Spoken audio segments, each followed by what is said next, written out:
It's not just me on the Cam Edwards hype train. It's not just you if you are a believer as well. It's also head coach Pat Fitzgerald, who did not mince words.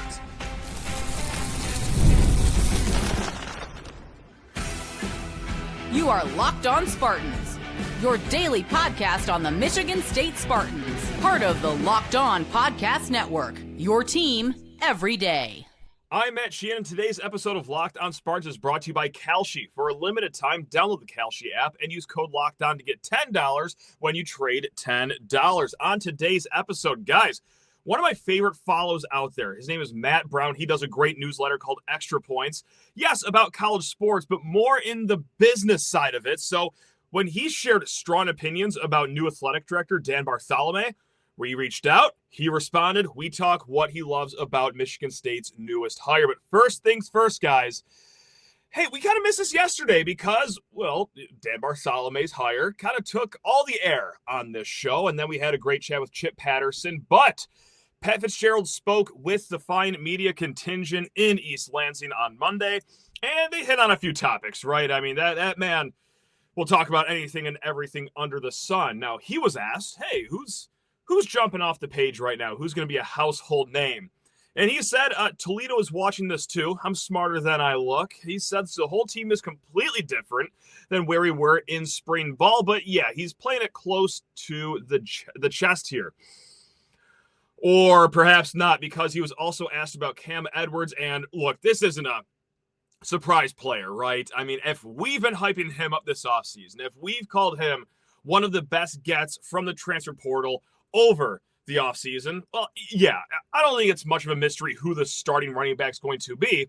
It's just how good can he deliver greatness at Michigan State, right? So, Fitz talked about at practice not too long ago, and he saw him break out a play and said, quote, I'm good, put him in bubble wrap. I don't need to see him until the opener, and then followed it up with, quote, he's got the talent to be the best back I've ever coached.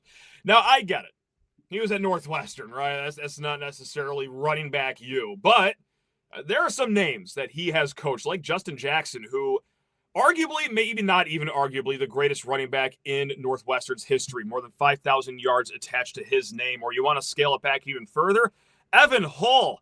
Man, where are my ball knowers at? That guy was versatile as much as he was talented. So, yes, he's had a solid running back stable in his past. But can Cam Edwards not just be the starter, not just be good, but can he commit to greatness this fall? Let's make the case for why Cam Edwards can have a year that will pop off the page and have him become an all Big Ten player. Now, from UConn last year, more than 1,100 rushing yards, a solid 5.6 yards per carry, and 14 rushing touchdowns.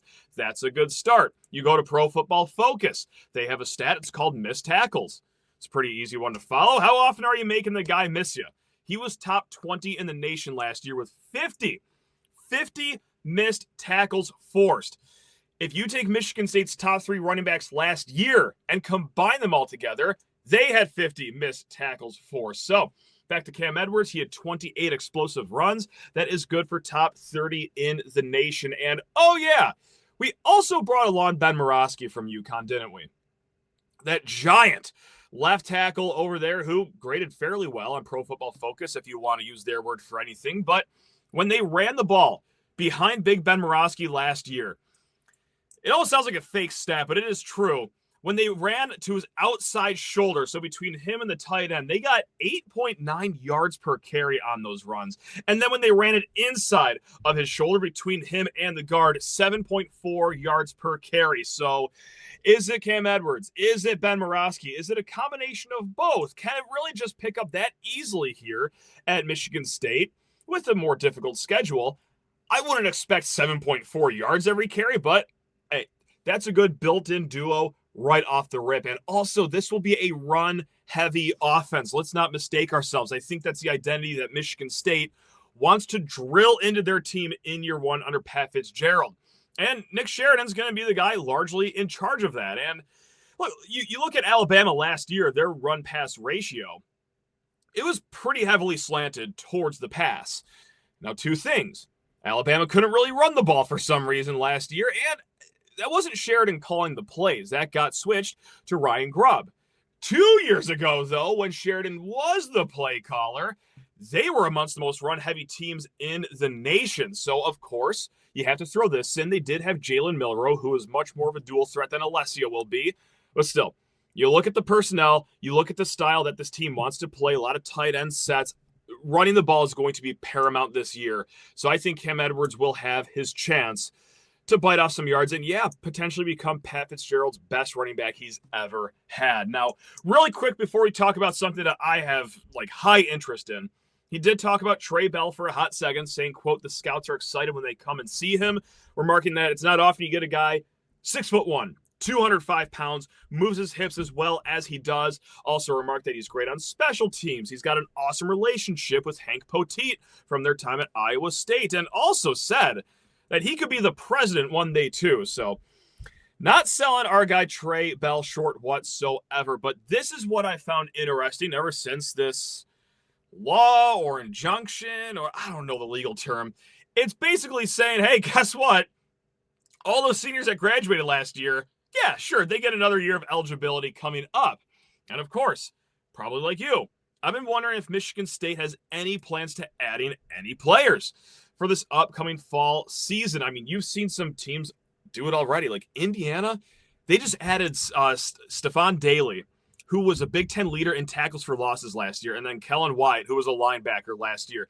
That's an Indiana team that doesn't need help, but yet they're still adding on help from last year to stack onto their top 10 portal class. So what's Michigan State doing? Well, our guy Stephen Brooks, he was there in the media scrum. He asked about this, and Pat Fitzgerald said, quote, 365 days a year, we are always looking to make our roster better, whatever that means. As I sit here today, there is nothing to say one way or another. We are always looking, though, and as I sit here today, there is nothing on the horizon right now, but we are always looking to make the roster better. So, doesn't seem like any plans are imminent. And he did also go on to explain that, well, when you do bring a guy in here, it does take a handful of weeks to get a guy brought up to speed. He's sure that the locker room will be accepting and welcoming of a new player, but he said that he wouldn't start unless he's been in a pro training camp. A little bit more on that in a hot second. Also said he doesn't want to bring any knuckleheads in here. And, he's already busy enough with fall camp. Do they have time to really vet all these kids that could or would be coming in? Who's to say? But he also said, too, that this isn't I like my team so much that I don't want everyone that is a starter already can't be jumped. No, quite the opposite, actually. And this was refreshing to hear.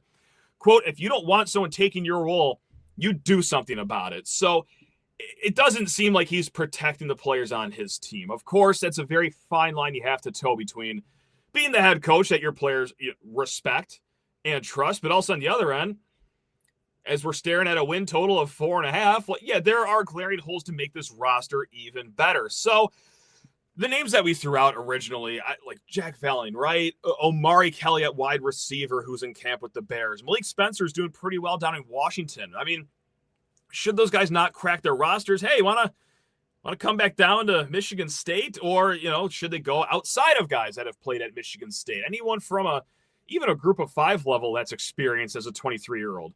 Come on up here because we have holes. We have many holes up here, whether it's starting, whether it's depth, or a combination of both. But yeah, the secondary, that still stands out to me as a room that could use a body or two. Defensive line, can you ever use enough depth there? How about wide receiver? You guys have heard my qualms about that.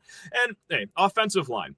I like to start an offensive line group. I don't know if you ever get a guy in here to play a backup role, but they're not doing anything anyway. They want to make a smooth, $80K here next year to be a backup.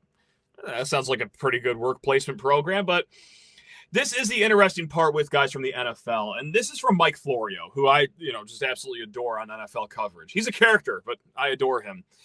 He said, quote, for the player, the most obvious question would be the amount he could earn in another year of college football versus the money to be made on the practice squad in the NFL, with the possibility of performing well enough to be signed to an active roster, which could entail earning an accrued season and all the long-term benefits that go along with it. So we'll use Malik Spencer as an example.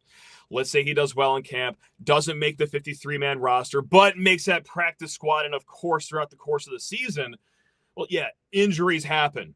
oftentimes those guys are pulled up from the practice squad, and that accrued season is important here because if you make 3 NFL seasons, I believe, don't quote me on this, but I'm pretty sure this is correct. If you accrue 3 NFL seasons, you're up for like a pension. You're up for the 401k. Like, you get a lot of long-term life benefits afterwards. So, yes, coming back here, yeah, you can make solid money playing another season at Michigan State, but is it better for your career to stick around on a practice squad team in the NFL? And let's also not kid ourselves. Would you be coming back here just to be another piece of yet another rebuild? You understand why guys come back to Indiana, right? Believe me, guys, I don't like talking like this, but this is like a real scenario, real thoughts you have to have here. Sure, I'll come back to Indiana and run it back, see if we can go back-to-back national title. Whereas your Malik Spencer, would I rather launch my NFL career right now, even starting on a practice squad, or do I want to come back and see if I can get this team to a Music City Bowl? That's just my honest, earnest thoughts, guys. Speaking of honest, earnest thoughts, we've got some from Matt Brown coming up here about Athletic Director Dan Bartholomae here in a segment. First, need to talk your ears off about Game Time, the greatest ticketing app out there, guys. And I actually just used it the other day because, next week, I'm going to go catch the Tigers game, and, well, Game Time, you already know it, guys. They have ways for you to save money all the time. Whether it's the first pitch and you're just walking up to the stadium looking to save money, their last-minute ticket deals, great way to save. Or do what I did. About a week and a half ahead of time, still open up the app. They have their flash deals, so you can save great money with great seats. Now, I also love this about Game Time. This is not one of the ticketing apps where, hey, you see $20 tickets. And then after 19 clicks, you get to the finish line to finally check out, and those $20 tickets just turned into $49 tickets. Like, thanks for the surprise. No surprises with Game Time, guys. It is upfront pricing. It is so simple. So, guys, take the guesswork out of buying tickets to every type of event with Game Time. Download the Game Time app, create an account, and use code LOCKEDON for $20 off your first purchase. Terms apply. Again, create an account and redeem code LOCKEDON for $20 off. Download the Game Time app today. Oh, sorry, I froze there for a little bit. All right, here we go. Now we are back. Folks, I'm fired up for this one. This is Matt Brown of Extra Points. And if you don't know what he does, first of all, shame on you. This is one of my favorite follows on Twitter. Also has the great newsletter, Extra Points, which best described on the Twitter bio, learn how college sports really works. You get into the business, the policy, the off-the-field stories. So, Matt Brown, when I see a strapping gentleman on Twitter go ahead and tweet out, that's a legitimately great hire for Michigan State, in my humble opinion. Where did that guy come from, you think? Like, why did that person like this hire so much? And spoiler, it was you. It was you the whole time.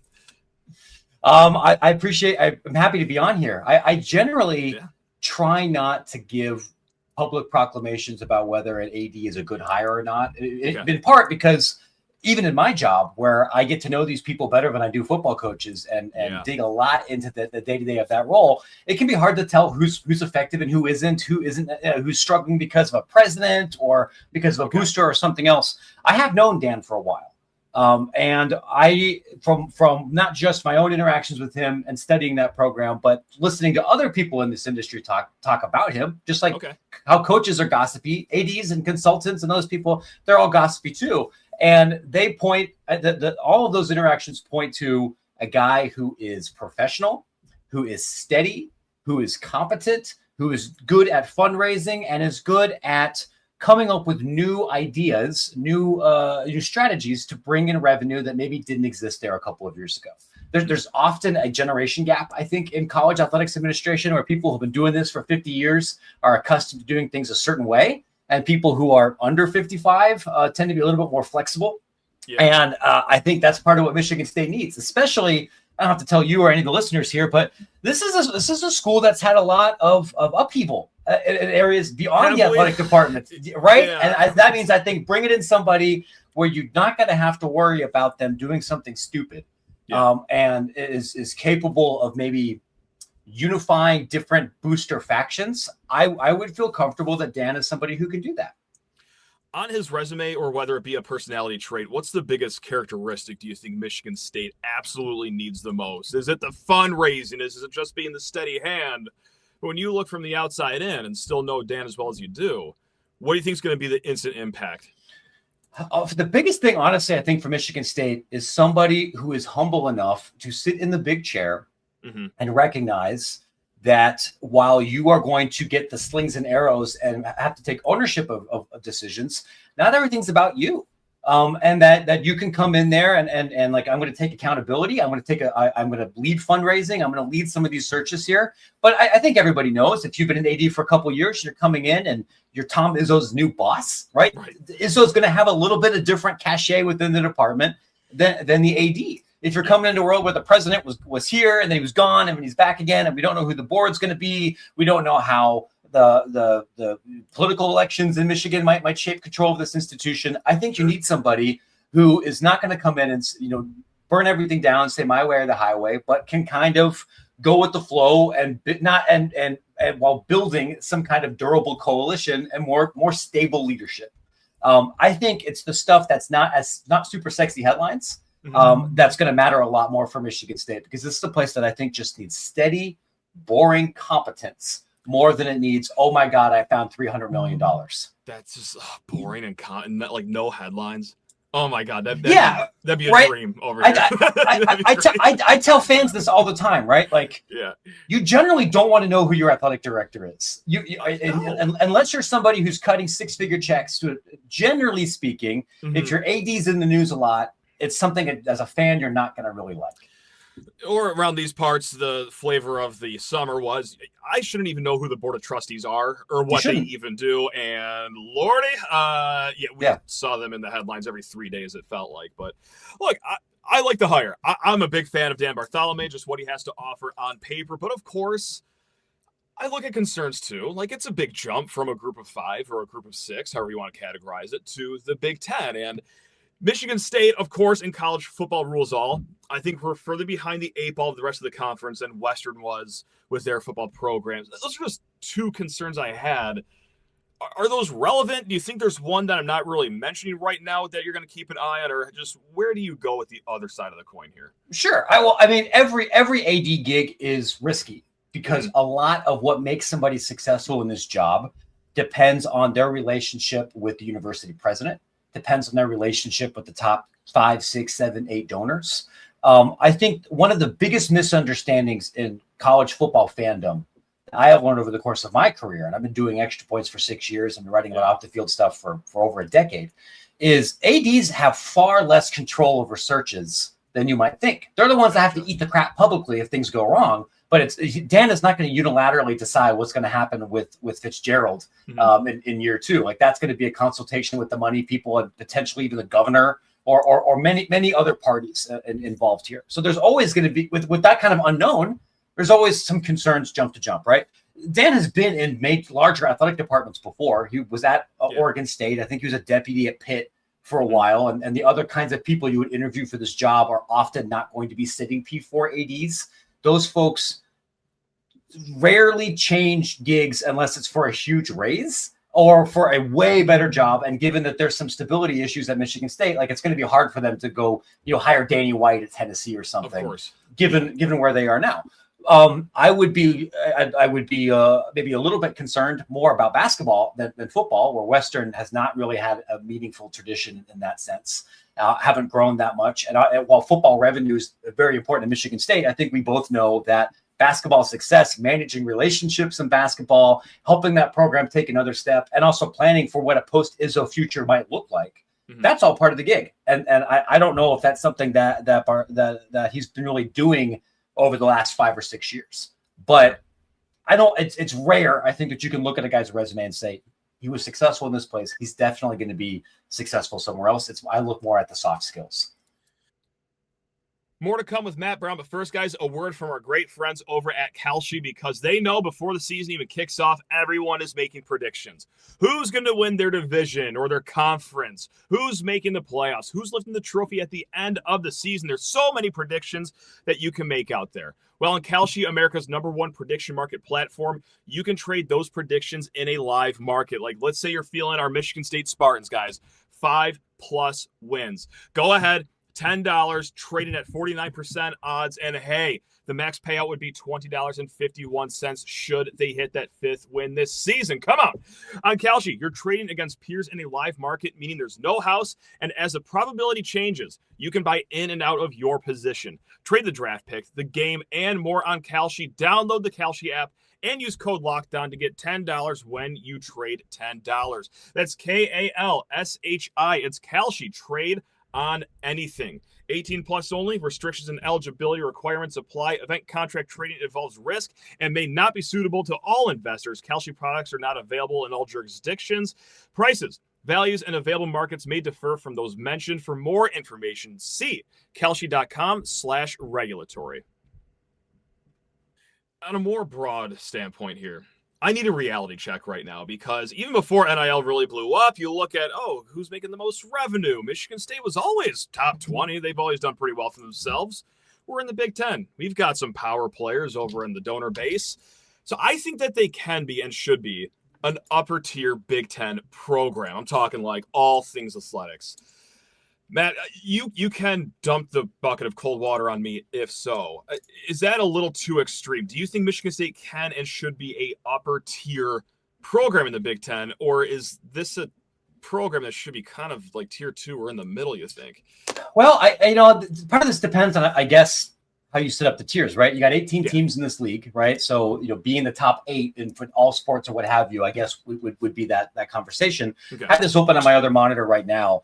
In terms of total revenue for the last 2 fiscal years, Michigan State is 10th in the Big Ten right now. And I would say probably 11th because I'm going to guess USC is above that. Northwestern, I would say probably not. But the gap is not massive, right? The gap between Iowa and Michigan State is like $100,000. The gap between Michigan State and Indiana, $3-4 million. Even Oregon, it's not massive.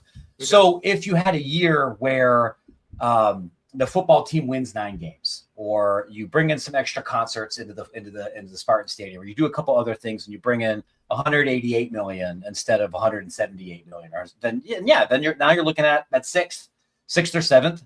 I don't look at the Big Ten and think that there's things that Wisconsin and Illinois and Washington have that are so much structurally better than anything that Michigan State could potentially produce. Mm-hmm. So I think do I think that Michigan State holistically is going to be able to pass Ohio State in the near future as a holistic athletic department? Probably not. Maybe not. But could they be where? Do I think they could be where Illinois is right now? Yeah. And I think there's a lot of schools in the Big Ten that could look at Illinois, who has a great athletic director, has done really well with hiring for their major 3 or 4 sports. And now they're approaching $200 million in revenue and they're being competitive in anything else.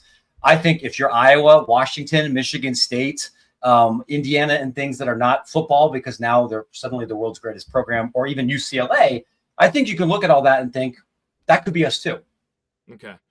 Now, how much do you know about Spartan Ventures? Because you touch every single college that's in this country. No one's going to knock you if you don't know the ins and outs of Spartan Ventures. But when you just hear me say that, is that something on your radar or not so much? Okay, it is on my radar, and these are the follow-up questions that I would have. Like the idea of a university creating a secondary LLC that may be controlled or influenced by entities other than just the university president, the athletic director.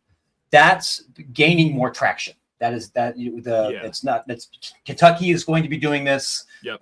Most famously, Utah did, and they actually brought in a private equity partner to fund part of that. Most other institutions are not. They're saying, well, we're going to create this separate LLC. I think North Carolina announced this like 2 or 3 days ago, but we're still going to own and control it. And there are potential reasons to do it this way. Every state has different tax rules, has different open records and governance rules. In a place like Kentucky, you set this up because it creates tax and governance advantages for real estate development, but you still have to respond to open records requests. Okay. My understanding with how Spartan Ventures is currently set up is be a way to evade open records requests and have this functionally be under the purview of like one gigantic mega donor who is getting money to other institutions too. I would look at that, and I reckon that's part of the unbiased. I'm a reporter who specializes in financial transparency issues. Right. I would say I don't think that's a good thing, and I think we can look at at Michigan down the road as an example of what happens to athletic department culture when there's not oversight, when people aren't double checking to make sure everything's okay, when you're constantly hiding things. It's one scandal after another. I would not look at that and think the lesson we should do is be even less transparent. Okay. The other, I think, important question, and I have not heard this specifically from Michigan State. I know that Jay Batt had different ideas about this. I'll be interested in what Dan has to say. When you say we're going to create this new venture to create new revenue, what are we talking about specifically? Are we talking about real estate developments around the 2 or 3 arenas that you control? Are you talking about different licensing projects? Because you could do some of those in-house. A lot of schools have generated meaningful money from alcohol, for example. Okay. That's sold throughout the state. If you can get Spartan vodka into gas stations in the UP, you're going to be making some meaningful money, right? Is that what you're talking about?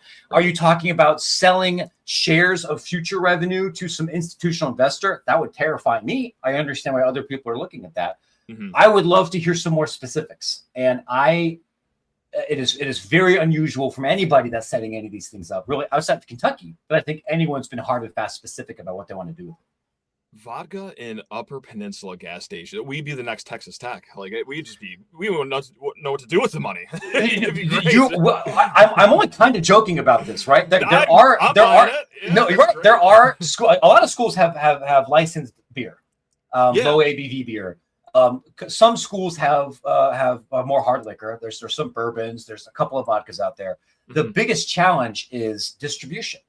And if you have a Spartan beer that you can only get in East Lansing or within 35 miles of campus, then you're missing out. But Michigan, and I say this with love, as I live in Chicago. Everyone in the Great Lakes Midwest likes to drink. You want to make that stuff available in gas stations or in drive-throughs or anything else, and that can absolutely be a 7-figure plus revenue stream. Then you look at coffee. You look at you look at other kind of consumables and see what else you can come up with. There we go. I like frozen Little Caesar pizza kits with the Spartan logo as the pepperoni. I'm going to call Dan after this. I'm going to pitch it to him. Sure. Right that one. You can have that one. Look, before we let you go and enjoy the rest of your summer, the rest of this football offseason here, I just got the broadest question of all time because, again, you touch on so many great things at Extra Points, many topics that people like myself don't really often think about. So the broad question here is, what is the story, or I guess it could be what is next in college sports that just like the common fan like myself isn't paying enough attention to or isn't given enough, I guess, concern about? Is there anything that pops up in your head immediately? A thing that worries me a great deal is what Utah is doing in the very immediate future. And if you haven't been following this, what the University of Utah Athletics Department has decided to do is create a new LLC that takes their television revenue, their ticketing revenue, their merchandising revenue, their bowl game, all of like the core revenue streams from the athletic department. They're putting in this new company. And then they sold a substantial minority stake to a private equity company, Otro Capital. They own ownership stakes in some F1 teams, and I think like alpine skiing, and then a bunch of like sports marketing and other businesses here. And many of these private equity companies have pitched Big Ten schools, ACC schools, SEC schools with similar arrangements, and almost universally they've been turned down. But what worries me here is that if you are somebody, I'm not saying Michigan State specifically, but a school that's like, we don't have OSU money. We feel like we need OSU money if we want to compete with OSU. And if we do this private equity deal or an institutional investment deal, like the Big Ten was contemplating with California teacher pension fund, that's right. Then we'll get a cash infusion and we can go have a $45 million football roster and we can go make some noise. The problem is that an institutional investor, especially a private equity fund, wants high returns and it wants them quickly. They don't typically buy entities for 40 years. They buy them for 3. And there's just not that many ways to make really dramatically improve revenue quickly, short of dropping a bunch of sports, really hiking up ticket prices, or doing a lot of things that fans don't like. And I think if we sit here and think of the companies that we're aware of in our lives that have had private institutional investors buy equity stakes, whether that's Domino's Pizza, for a while when Dave Brandon was in charge, whether that's lots of retail, whether that's nursing homes, physical therapy, lots of other things, it's generally gotten worse for consumers. So I have a lot of concern if we're moving to a world where schools don't feel like they can keep up financially and are then incentivized to do riskier and riskier financial investments in a way that's where people like us are more likely to be holding the bag. And I think there should be even more skepticism about these trends. I love that answer and I hate that at the same time. Like that's eat Arby's. All right, we got that's this. right. College sports, I'm sure will be okay. But no, man, I can't thank you enough for your time, your insight. I immediately emailed you right after I saw that tweet. You responded in like 13 minutes. I've never got such a quick yes. So it was fortuitous, right? I got that other monitor open to get an email, and I don't know about you, man. I tell everybody I've got ADD real bad. So when you got ADD real bad, there are time almost doesn't exist. There is now and there is not now, and I prefer to do things now if I can, because not now might be November. Perfect. There we go. Well, from two Matts with ADHD, probably. Guys, hey, we will be back tomorrow. Locked on Spartans. Tomorrow, we got another awesome guest, Paul Biancardi. So we're going to talk a little bit about Michigan State basketball and, of course, yes, football, since kickoff's right around the corner. But until then, take care of yourselves. Love you all. Go green.